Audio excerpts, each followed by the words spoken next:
El capítulo de hoy es Primera de Tesalonicenses 4. En los próximos dos capítulos de esta epístola, Pablo procede a dar un repaso de sus enseñanzas que había dado cuando estuvo con ellos. En esa época todo les parecía extraño a ellos y nuevo, y no les fue fácil asimilar todo lo que Pablo les iba enseñando. Pero ahora ya había pasado el tiempo, y ahora Pablo procede a afianzar en sus mentes lo que ya les había dicho antes, añadiendo obviamente más luz sobre dichos temas.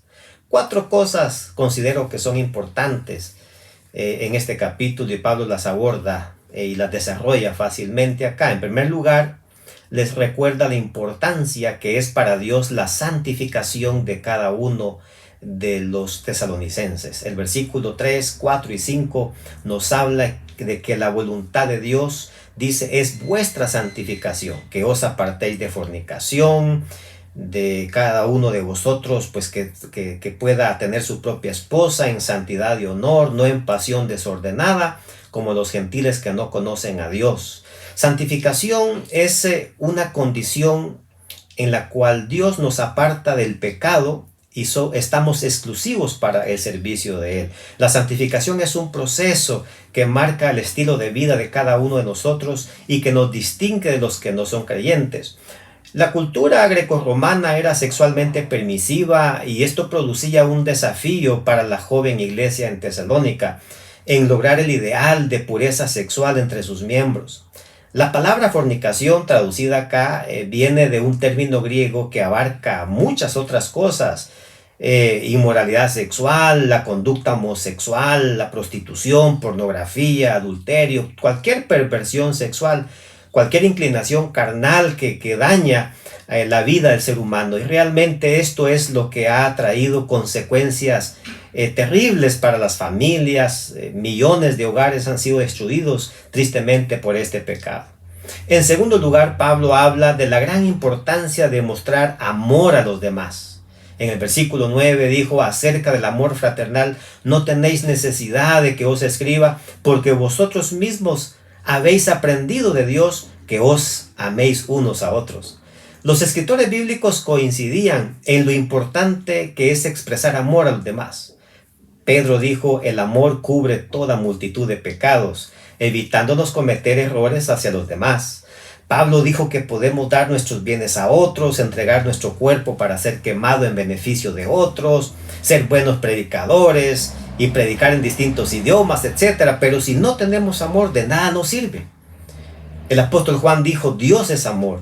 Y entonces amar a los demás simplemente nos hace a nosotros ser como Dios. Y eso es lo que el apóstol Pablo espera de los tesalonicenses. En tercer lugar, el apóstol invita acá a los tesalonicenses a ocuparse en sus actividades y trabajos.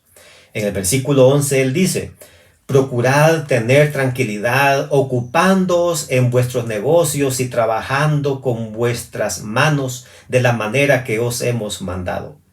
El estar ociosos es dañino y a la vez peligroso.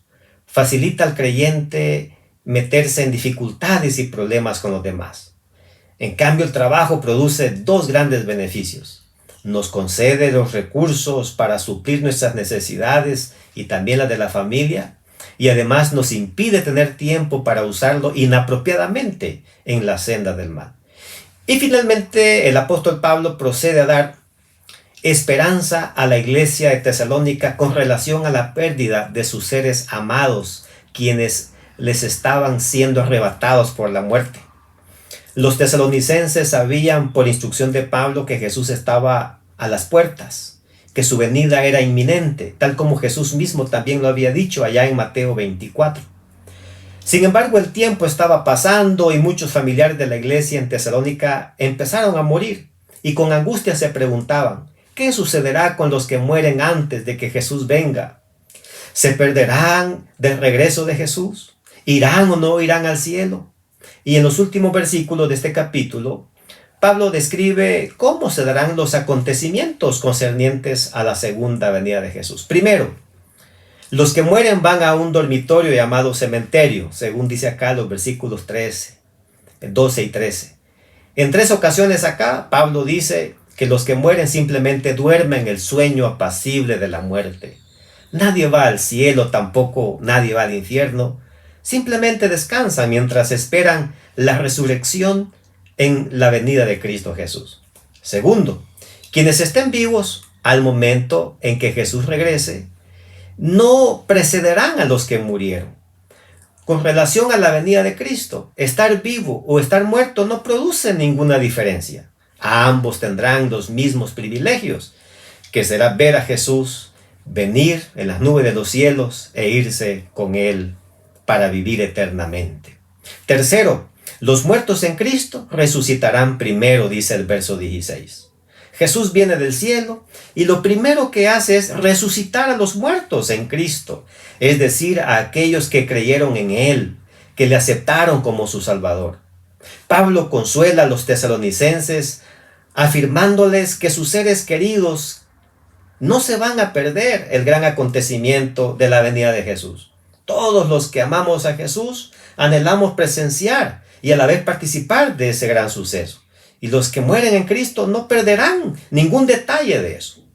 Y en cuarto lugar, el apóstol Pablo también dice que los que estemos vivos, los que hayamos quedado, seremos arrebatados juntamente con ellos, con los muertos que han resucitado.